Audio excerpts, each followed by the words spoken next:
여러분 안녕하십니까? 오늘 저번 시간에 가정법 과거에 대한 얘기 했었고요. 오늘 이제 가정법 과거 완료를 하려고 했었는데, 책 내용 자체가 가정법 미래가 먼저 나와 있기 때문에 가정법 미래 먼저 한번 봐보고서 다음 시간에 가정법 과거 완료로 가보도록 할게요. 가정법 미래다. 자, 우리가 저번 시간에 가정법 과거를 하면서 가정법이라는 실질적으로 가정법의 역할을 하는 애는 바로 가정법 과거부터가 그렇다라고 얘기를 하면서요. 중요한 게 뭐냐면 가정법이라는 애는 어떤 사실에 대해서, 그죠? 현재든 과거든 사실에 대해서 그거의 반대를 나타내주는 반대를 가정해보는 애들이 바로 가정법이라고 얘기를 했었죠. 그죠? 그런데 이 가정법이라는 애는 만약에 미래가 나오게 된다면 그 부분이 똑같이 적용될 수 있느냐, 이게 이제 문제가 되겠죠. 뭐 사실의 반대라고 했었는데 미래 자체는, 그죠? 어떤 사실이 아직 일어나지 않기 때문에 미래에 대한 얘기를 사실의 반대를 얘기해 줄 수가 없을 거 아니에요. 그죠? 그래서 가정법 미래라는 얘가 가능할까라고 생각할 수 있는데, 좀 잘 생각해 보시면 이해가 될 수가 있을 것 같아요. 가정법 현재와 가정법 과거와 가정법 과거 완료, 이제 뒤에 더 하겠지만, 가정법 과거 할 때는 현재 사실의 반대였었죠. 그죠? 일어나지 않은 상황을 가정했었어요. 그죠? 미래라는 애는 그럼 도대체 뭘까? 미래에 일어날 수 없는 상황을 가정할 수 있다는 얘기예요. 그죠? 이해가 되셨나요? 일어날 수 없는 상황에 대해서 가정하는 게 바로 가정법 미래라고 봐주시면 돼요. 그죠? 만약에 가정법 미래에 대한 얘기가 될 텐데, 가정법 미래가 아니라 뭐 직설법 조건문이나, 그죠? 그다음에 아니면 그 가정법 현재 같은 애들은 뭘 나타냈었죠? 미래에 대한 불확실한 일, 그죠? 자, 알 수는 없어요, 그죠? 알 수는 없지만 어쨌든 일어날 수 있는 일들에 대한 얘기가 바로 가정법 현재와 직설법 조건문이 했던 얘기들이죠, 그죠? 근데 가정법 미래라는 애는 똑같은 미래에 대한 얘기긴 한데 일어나기 거의 불가능한 애들이나 일어날 리가 없는 애들 있죠, 그죠? 이런 애들을 가정할 때 바로 가정법 미래 용법을 써준다는 얘기입니다. 이해가 되셨나요? 오케이. 그런 관점에서 한번 봐보도록 할게요. 네. 자, 가정법 미래의 문장 형식 한번 봐볼까요? 가정법 미래의 그 문장 형식 자체는요, if 주어가 먼저 나오게 되고요. 그 다음에, should, would, 이런 애들이 나올 수가 있고요. 그 다음에 동사 원형 나오고요. 그 다음에 이제 주절로 넘어가게 되면서, would, should, could, might 다음에 동사 원형이 나온다는 거. 그죠? 이게 이제 가정법 미래 문장 형식입니다. 자, 주절에 있는 애들은 똑같아요. 그죠? 주절에 있는 애들은 다 똑같습니다. 꼭 would, should, could, might 뿐만 아니라 will이라는 애도 나올 수가 있는데, 우선은 그렇게만 알아두시면 될 것 같고, 중요한 건 뭐냐면은 if절에 should나 would 같은 애들이 나올 수 있다는 게 중요합니다. 아시겠죠? 뭐 would보다는 should가 훨씬 더 많이 쓰이는데 should가 나온다 이렇게 봐주시면 됩니다. if 주어 다음에 should가 나왔다 그랬을 경우에는, 만약에 얘는 should가 if절 자체에서 만약에 should가 나왔다 그러면 무조건 가정법 미래로 봐주시면 됩니다. 아시겠죠? 자, 다시 한번 할게요. 가정법 과거는 모양이 어땠었죠? if 다음에 과거 동사, 그죠? if 주어 과거 동사, 그 다음에 주절에서는 주어, 다음에 would, could, should, might 중에 하나, 그 다음에 동사 원형 이렇게 나왔었죠, 그죠? 자, 그래서 if절에서는 가정법 과거 보면은 if절에서는 should라는 애가 나오지 않았었습니다, 그죠? 맞죠? 근데 가정법 미래에서는 should라는 애가 쓰여요. 이건 이제 가정법 과거 완료에서도 그렇거든요. if절에는 should 같은 애들을 절대로 써주지 않습니다. 보통 다른 가정법에서는요. 근데 가정법 미래에서만 should라는 애를 if절에다가 써준다는 얘기예요, 그죠? 그래서 만약에 should가 if절에 나왔다 그러면 무조건 그냥 뭐라고 보면 된다는 얘기예요. 가정법 미래라고 봐주시면 된다는 얘기입니다. 이해가 되셨죠? 그죠?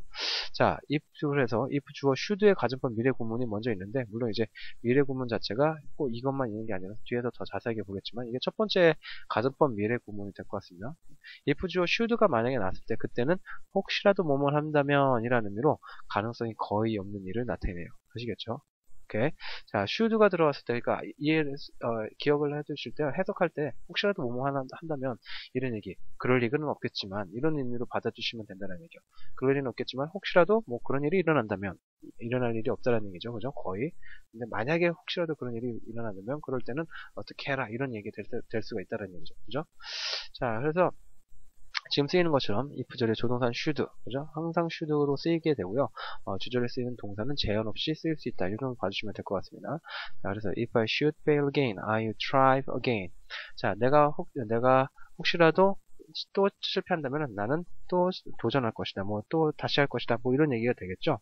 자, 그런데 얘 자체 우리가 잘못 생각하면은 아니라, 자, 한번 생각을 해보면은 내가 실패한다면 나는 다시 시작할 것이다. 도대체 얘랑 그냥 가정법 미래가 아니라 그냥 should 없이 그냥 if I fail again, I will try again. 뭐 얘랑 도대체 무슨 의미적인 차이가 있는 거야? 라고 생각할 수가 있겠죠. 그죠? 맞죠? 내가 실패하면 다시 시작하겠다. 이 차이가 혹시라도 실패한다면이랑 도대체 무슨 차이가 있느냐? 별 차이가 없어 보인다라고 생각할 수가 있겠죠. 자, 이랬을 경우에는 어떻게 생각하시면 되냐면은 혹시라도 뭐만 한다면이라고 그랬었잖아요. 그죠? 혹시라도라는 애만 들어가면은 확실히 솔직히, 정확한 의미상으로 이제 그냥 보통, 조건문하고, 정확한 어떤 차이가 있는지 확실하게 알 수가 없다는 얘기예요. 뭐라고 생각하시면 되냐면은, 거의 그럴 일이 없다라는 그런 어떤 믿음을 말하는 사람이 가지고 있다라고 봐주시면 된다는 얘기예요. 이해가 되시나요? 그래서 뭐 해석상으로 굳이 이제 여러분들이 좀 우리나라 말로 해석할 때 더 정확하게 해주고 싶다 그렇게 생각하신다면은 혹시라도 뭐뭐 한다면 앞에 혹시라도 뭐뭐 한다면 앞에 그럴 리는 없겠지만 요 정도의 의미를 뉘앙스를 여러분들이 좀 더 추가를 하셔도 같은 얘기가 될 수가 있습니다. 아시겠죠? 그래서 if I should fail again 했을 경우에 그럴 리 없을 거야. 근데 혹시라도 그럴 리는 없겠지만 혹시라도 만약에 실패한다면 I'll try again 다시 할 거다. 이런 얘기가 될 수가 있습니다. 이해가 되셨죠? 오케이. 자, if such a thing should happen, what shall we do? 마찬가지가 될 겁니다. If such a thing 하면 그러한 일이 되겠죠. 그죠? 그러한 것이 should happen. 혹시라도 만약에 발생한다면 그럴 일은 없겠지만, 그죠? What shall we do? 우리는 도대체 뭘 해야 돼? 그럴 일은 없을 거란 얘기예요. 그죠? 거의 가능성이 없는 얘기에 대한 얘기를 해준다는 얘기예요. 아시겠죠? 그 다음 거, if anyone should call on me. 혹시라도 누군가가 전화한다면, 자, 그럴 일은 없겠지만, 혹시라도 누가 전화한다면, tell him, 말을 해줘. I'm not at home. 난 집에 없다고. 자, 이건 좀 우울한 얘기가 되겠네요. 전화할 사람이 없다는 얘기는. 뭐, 어쨌든 간에, 전화할 사람이 없다는 얘기죠. 그죠? 없을 텐데, 만약에, 전화할 사람이 없을 텐데, 혹시라도 만약에 한다면, 그죠? 그런다면은, 나는, 집에 없다라고 말을 해달라. 뭐 이런 얘기가 될 수가 있을 것 같네요. 오케이. 자, 그 다음 거, if he should lose his job. 혹시라도 그가, 그의 일을, 잃어버리게 된다면, 그죠? 뭐, 일자리를 그만두게 된다면, what would he do? 그는 도대체 뭘 할까? 그럴 리는 없겠지만, 뭐 이런 얘기가 되겠네요. 그죠? 자, 그 다음 거, if it should rain tomorrow. 자, 만약에 내일 비가 온다면, he'll be disappointed. 혹시라도 비가 온다면 그는, 되게 실망할 텐데, 뭐 이런 얘기가 되겠죠. 그죠? 자, it should rain tomorrow에서요, should가 나서, 이상하다. should rain tomorrow. 얘는 좀 잘 봐봐야 될 것 같아요. 상황을 봐보시면 될 것 같아요. 혹시라도 비가 온다면 내일, 그가, 되게 실망할 것이다. 뭐 이런 의미가 될 텐데, 그냥 보통 이제 조건문 우리가 봤었던 애들이랑, 그죠? 비가 온다면 실망할 것이다. 도대체 얘랑 무슨 관계가 있을까? 자, 이 얘기는 무슨 얘기가 될 겁니까? 거의 비 올 확률이 없다라는 얘기죠. 그죠? 그러니까 어떤 상황을 가정해 볼 수 있을까? 예를 들어서, 우리가 일기예보를 봤어요. 그죠? 일기예보를 봤는데, 내일은 비가 강수 확률이 거의 없다라는 얘기를 해줄 수가 있겠죠. 그죠? 그랬을 경우에 이런 얘기를 우리가 할 수 있다는 얘기죠. 이거 봤었을 때 비가 거의 안 온다라고 얘기를 했었는데, 그러니까, 비는 안 오겠지만, 그죠? 혹시라도 그래도 만약에 비가 온다면, 그가 굉장히, 실망을 할 텐데, 이런 얘기가, 될 수가 있겠다라는 얘기입니다. 이해가 되셨나요? 네. 자. 그래서 가정법 미래 구문 형식 먼저 가장 중요한 애, 그죠? 가장 기본적으로 쓰이는 if 다음에 주어 다음에 동사 원형 나오는 애, 그죠? if 주어 다음에 should 동사 원형 나오는 애에 대한 걸 봤고요. 그 다음에 if 주어 다음에 what to 동사 원형이 나오는 경우가 있습니다. 아시겠죠? 그 뒤에는 주어 다음에 would, could, should, might 동사 원형으로 가요. 아시겠죠? 앞에 있었던 애는 will이 나와도 됐었죠. shall이 나오기도 했었고요. 근데 지금 if 주어 what to 용법에서는 would, could, should, might만 나와야 됩니다. 자, 그럼 앞에 있는 if 주어 should의 용법과 차이는 뭐다? 자, if 주어 should의 용법 자체는 어쨌든 간에 거의 그럴 일이 없긴 하겠지만 그래도 어느 정도는 가능성이 약간은 있는 애들이 될 것 같고요. if what to가 만약에 나왔다 이랬을 경우에는 가능성 제로라고 봐주시면 됩니다. 아시겠죠? 가능성이 거의 제로다. 자, 예를 한번 들어볼까요? If the sun were to rise in the west, what to가 나왔죠, 그죠? 혹시라도 이런 의미가 되겠죠, 그죠? 혹시라도 rise in the west 서쪽에서 해가 뜬다면, 그죠? 그렇죠? 여기 what 자체가 그래서 should의 의미를 그러니까 어떤 조동사의 의미를 가지고 있다라고 봐주시면 되고요. 그럴 리 없다라는 의미, 그죠? 만약 뭐뭐 한다면 그런 의미로 그냥 받아들여 주시면 됩니다. 자, 그러니까 이 문장 자체를 딱 보니까 뭡니까? 서쪽에서 해가 뜰 가능성은 아마도 있을 리가 없겠죠, 그죠? 맞죠? 뭐 세상이 망하지면 않으면 모르겠지만, 자, 그러니까 거의 실현 불가능하네요, 그죠? 거의 있을 수 없는 일을 나타내기 때문에 what가 나오는 거예요. should가 나오지 않고 what가 지금 나오고 있는 겁니다.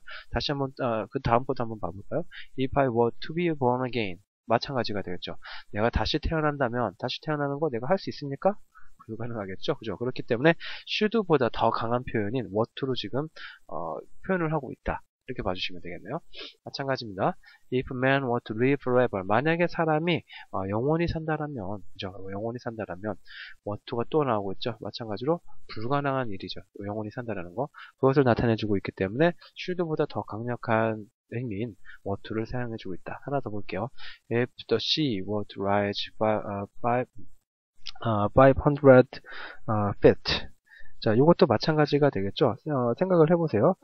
만약에 바다 자체가 500피트가 rise, 올라가는 거죠. 그죠? 500피트가 높아진다면 1피트는 얼마죠? 1피트는 한 30cm 정도 되는데, 그러면 355에서 적어도 한 150m 정도는 될 것 같은데, 150m가 갑자기 높아질 수가 있을까요? 어쨌든 간에 그랬을 경우에는 거의 있을 수 없는 상황이 될 테니까, 그죠? 요것 자체도 should를 나타내지 않고 거의 있을 수 없는 상황이니까 what로 우리가 표현해 볼 수 있다는 얘기예요, 그죠? 자, 그래서 지금 본 것처럼 실현 가능성이 없는 애들을 나타낼 때는 should와는 다르게 앞에 있었던 것처럼 should는 좀 일반적인 상황에서 사용을 했었죠. 근데 이 what라는 애는 지금 본 것처럼, 그죠? 거의 현실성이 불가능한 애들을 가정할 때 써준다. 이렇게 알아두시면 좋고요. 그 다음에 누가 나오고 있습니까? 주절에서는 would, should, 그죠? 전부 다 would, should 형태로만 쓰이고 있다는 걸 기억을 해두셔야 될 것 같아요. 아시겠죠? 오케이. 자, 그래서 방금 했던 얘기죠. should를 쓰는 것보다는 what를 쓰는 것이 가정의 정도가 훨씬 더 강하죠. 그래서 일어날 일이 거의 없는 애가 되겠죠. 오케이. 이해가 되셨습니까? 자, 그 다음 거. 자, 가정법 미래절에서 이제 좀 생략에 대한 얘기를 좀 해봐야 될 것 같은데, 자, 가정법 미래 if절 있죠, 그죠? 이 if절에서 if는 생략이 가능합니다. 물론 이 가정법 미래에서만 가능한 것은 아니지만, 어쨌든 간에 이렇게 생략을 한다, if를 만약에 생략한다 그랬을 경우는 어떤 현상이 발생을 하냐면은 주어와 동사의 자리가 바뀌게 됩니다. 아시겠죠? 자, 그래서 중요한 거, if anyone should call on me, tell him that I am not home. 자, 나는 만약 누군가 나한테 전화를 한다면, 혹시라도, 그죠? 전화한다면 나는 집에 없다라고 말을 해줘, 이런 얘기가 되겠죠, 그죠? 자, 그래서 여기서 지금 if가 생략이 돼서 should와 그 다음에 anyone이라는 주어와 동사가 지금 도치돼 있죠, 그죠? 맞죠? 자리가 바뀌어져 있죠, 그죠? 이렇게 바뀌어져 있는데 if가 생략되어 있을 때는 이렇게 자리가 바뀌게 된다는 얘기예요, 그죠? 자, 중요한 거는 이렇게 될 수 있다는 걸 아셨기 때문에, 만약에 앞으로 문장 자체가 should anyone call on me 뭐 이런 형태로, 그죠? should라는 애가 문장 맨 앞으로 나와 있더라 그랬을 경우는 여러분들이 얘를 뭐라고 한번 의심을 해보셔야 된다? 가정법이 아닐까, 가정법 미래가 아닐까 한번 의심을 해보셔야 된다는 얘기예요. 이렇게 도치가 됐을 경우가 하나 더 있죠. 언제 도치가 됩니까? 의문문으로 만들 때 도치가 되기도 하죠, 그죠? 그래서 기억을 해두셔야 될 거는 얘가 의문문인지 아니면은 가정법인지를 생각을 해두셔야 되겠죠, 그죠? 맞죠? 그래서 이 문장 같은 경우에는 당연히 의문문은 아닐 테니까 가정법이구나, should anyone call on me만 딱 보더라도, 그죠? 가정법이구나, 이 정도만 여러분들이 봐주시면 될 것 같습니다. 자, 마찬가지가 될 것 같아요. If I were to be born again. 자, 얘가 if라는 애가 생략이 되면서 누구랑 누구? were와 I가 지금 자리가 바뀌게 되죠, 그죠? 도치가 되는 겁니다. 자, 그래서 were I to be born again 이렇게 썼을 때도 똑같이 가정법 미래로 우리가 봐줄 수 있다는 얘기예요. if가 없긴 하지만 의미상으로는 똑같이 된다. 그죠? 이해가 되셨죠? 오케이. 자, 그래서 우리가 저번 시간에 가정법 과거하고 직설법 조건문의 차이에 대한 얘기를 했었는데, 가정법 과거와 직설법 조건문의 차이는 뭐였죠? 가정법 과거는 이미 일어난 일, 그죠? 직설법 조건문은 이미 일어난 일이 아니라 앞으로 일어날 불확실한 일에 대한 거, 그죠? 그 차이라고 얘기를 했었죠. 자, 그런데 그러면 직설법 조건문과 직설법 조건문도 미래에 대한 얘기를 한다고 그랬었으니까요, 그죠? 그 다음에 가정법 미래 차이는 도대체 뭘까? 간단합니다. 직설법 조건문은 조건은 우리가 아까도 얘기했었지만 단순한 가정이지만, 그죠? 단순한 미래에 대한 얘기, 그죠? 미래에 그럴지 안 그럴지, 그죠? 이런 대한 얘기가 되겠지만 가정법 미래는 주관적 확신이 강하게 나타난 거예요, 그죠? 아까도 말씀을 드렸었죠. If it rains tomorrow, it will be cancelled. 아마도 내일 비가 오면 쉽게 캔슬 되겠지, 그죠? 만약에 그냥 이 rains 형태로, 그죠? 그냥 얘는 조건문이 될 텐데, 그죠? 조건의 부사절이기 때문에 현재형이 미래를 대신하고 있죠, 그죠? 그렇기 때문에 그냥 만약에 그런다면 미래의 불확실한 상황에 대해서 가정을 그냥 하는 거지만 그런 이제 조건에 대해서 얘기를 하는 거지만 만약에 should라는 애가 앞에 붙게 나오게 된다면은 붙어서 나온다면 그럴 리는 없다라는 얘기가 되겠죠. 그럴 리는 없겠지만 혹시라도 만약 비가 온다면 내일 취소될걸? 이런 의미가 된다는 얘기예요. 그죠? 그러니까 비 올 리가 없다라는 그런 자신만의 어떤 확신이 있다는 얘기죠. 아까 그래서 예를 들었었죠. 만약에 이런 말을 해준다면은 그 확신이 강하다. 보통 어떤 때 확신이 강하겠어요? 예제가 되겠죠. 그죠? 예보가 되겠죠. 그죠? 예보. 일기예보에 대한 얘기. 그죠? 일기예보에 대한 것들이, 내가 보고서 그런 확신을 갖게 됐을 때 이런 표현을 우리가 쓸 수도 있겠다. 그죠? 그렇게 봐줄 수가 있다라고 했었습니다. 그런 관점에서 우리가, 직설법 조건론과 이 가정법 미래에 대한 차이가 있구나라고 봐주실 수 있다는 겁니다. 이해가 되셨습니까? 네. 자, 그래서 가정법 미래도, 별로 어려운 내용 아닙니다. 그냥 의미상으로 그렇게 사용된다라는 거 알아두시고요. 중요한 건 이제 모양 자체가 되겠죠. 그죠? 모양이 만약에 should라는 애가 if절에서 나왔을 때, 아니면 what라는 애가 나왔을 때, 그럴 경우에는 얘네들은 가정법 미래가 된다라고 알아두시고요. 그렇게 가정법 미래가 나왔을 경우에요. 가정법 미래가 나왔을 경우에 이 가정법 미래의 형태는 아까도 얘기했었지만 주관적 확신, 그죠? 그럴 리가 없을 거라는 거, 그죠? 그럴 리가 없다. 이런 형태로 자신의 어떤 그런 확신이 있을 경우에, 그죠? 그런 경우에 나타내는 경우. 그래서 불확실한 상황이 아니라 거의 그럴 리가 없는 상황에 대한 얘기를 해줄 때 사용하는 것이 바로 이 가정법 미래가 되겠다라고 정리를 해두시면 될 것 같습니다. 자, 다음 시간에 이제 가정법 미래 말고요, 가정법 과거 완료에 대한 거 좀 다뤄보도록 하겠습니다. 수업 마치도록 할게요. 수고하셨습니다.